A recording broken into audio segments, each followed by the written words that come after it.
Assalamualaikum warahmatullahi wabarakatuh. Kembali lagi dengan saya, Adania Aula Banati, dari kelas PGMI 3D dengan NIM 186005052222163. Video ini saya tujukan untuk memenuhi tugas UTS mata kuliah kurikulum dan pembelajaran dosen pengampu Ibu Maftuha MPDI. Soal yang pertama, bagaimana kurikulum dapat disesuaikan dengan kebutuhan dan karakteristik siswa dalam konteks pembelajaran di sekolah? Jawabannya, dalam konteks pembelajaran di sekolah, kurikulum dapat disesuaikan dengan kebutuhan dan karakteristik siswa melalui beberapa langkah berikut. Yang pertama, analisis kebutuhan siswa. Guru perlu melakukan analisis kebutuhan siswa untuk memahami potensi belajar setiap siswa dan menciptakan kurikulum yang relevan. Yang kedua, pengembangan kurikulum berbasis kebutuhan. Kurikulum perlu dikembangkan dengan mempertimbangkan kebutuhan siswa, masyarakat, bangsa, dan kehidupan global. Yang ketiga, fleksibilitas dalam pembelajaran. Kurikulum yang fleksibel seperti kurikulum merdeka dapat memberikan ruang bagi guru untuk memilih format, cara, materi esensial, dan pengalaman pembelajaran yang sesuai dengan kebutuhan siswa. Yang keempat, perubahan yang responsif. Kurikulum perlu mengikuti perkembangan masyarakat, kebutuhan siswa, dan ilmu pengetahuan serta teknologi. Contoh kurikulum yang telah disesuaikan dengan kebutuhan dan karakteristik siswa adalah kurikulum merdeka. Karena kurikulum ini menawarkan pembelajaran melalui kegiatan proyek yang lebih relevan dan interaktif, di mana siswa dapat belajar melalui pengalaman secara langsung. Soal nomor 2. Apa yang dimaksud dengan pembelajaran berbasis proyek dan bagaimana guru dapat mengintegrasikannya dalam kurikulum? Pembelajaran berbasis proyek adalah suatu pendekatan pembelajaran yang memberikan kebebasan kepada siswa untuk merencanakan aktivitas belajar, melaksanakan proyek secara kolaboratif, dan pada akhirnya menghasilkan produk kerja yang dapat dipresentasikannya kepada orang lain. Dalam pembelajaran berbasis proyek pada SD atau MI, bisa dengan membuat buku cerita yang dilakukan secara kelompok untuk menulis cerita, menggambar ilustrasi, dan merangkai buku. Lalu, siswa dalam kelompok tersebut bisa mempresentasikan hasil kerja mereka di depan kelas, di hadapan temannya yang lain. Soal nomor 3, yaitu bagaimana teknologi dapat digunakan dalam mendukung pembelajaran dalam kurikulum. Penggunaan teknologi dalam pembelajaran dapat digunakan sebagai akses pembelajaran agar pembelajaran tidak monoton sehingga dapat lebih luas dan fleksibel.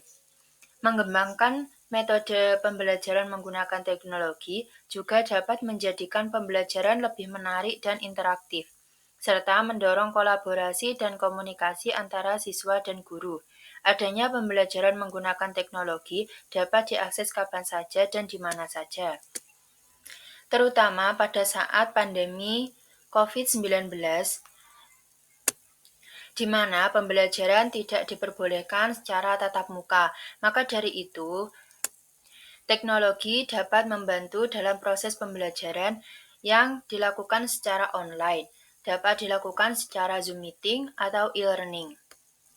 Selain itu, pembelajaran dengan teknologi dapat juga diakses di dalam kelas seperti menggunakan proyektor dan video animasi.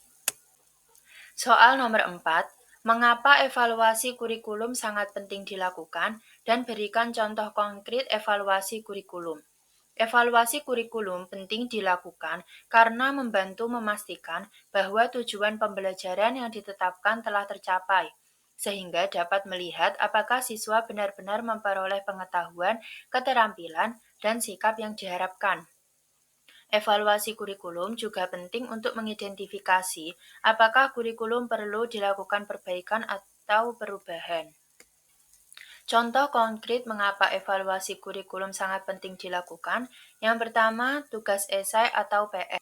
Yang kedua, melakukan penilaian secara formatif bisa dilakukan selama pembelajaran berlangsung. Yang kedua, dengan penilaian sumatif. Biasanya dilakukan pada saat akhir semester atau akhir tahun pelajaran. Soal nomor 5, jelaskan dan berikan contoh konkret guru dalam melakukan penilaian dalam pembelajaran yang efektif. Penilaian dalam pembelajaran yang efektif adalah penilaian yang dilakukan secara sistematis dan terencana, serta dapat memberikan informasi yang akurat dan relevan tentang pencapaian tujuan pembelajaran. Contoh konkret guru dalam melakukan penilaian dalam pembelajaran yang efektif. Yang pertama, memberikan umpan balik yang efektif, yaitu guru harus memberikan umpan balik kepada siswa tentang hasil penilaian mereka, serta memberikan saran dan rekomendasi yang dapat membantu siswa meningkatkan pemahaman dan keterampilan yang dimiliki. Yang kedua, menggunakan penilaian sumatif. Bertujuan untuk mengetahui pencapaian pembelajaran siswa pada pembelajaran suatu bab atau kompetensi yang telah berakhir, sebagai dasar penentuan kenaikan kelas atau kelulusan dari pendidikan yang telah ditempuh. Dapat dilakukan dengan ujian akhir semester atau proyek akhir yang menilai pemahaman siswa tentang materi yang telah diajarkan sebelumnya. Sekian, video ini ditujukan untuk memenuhi tugas UTS mata kuliah kurikulum dan pembelajaran. Kurang lebihnya saya mohon maaf. Wassalamualaikum warahmatullahi wabarakatuh.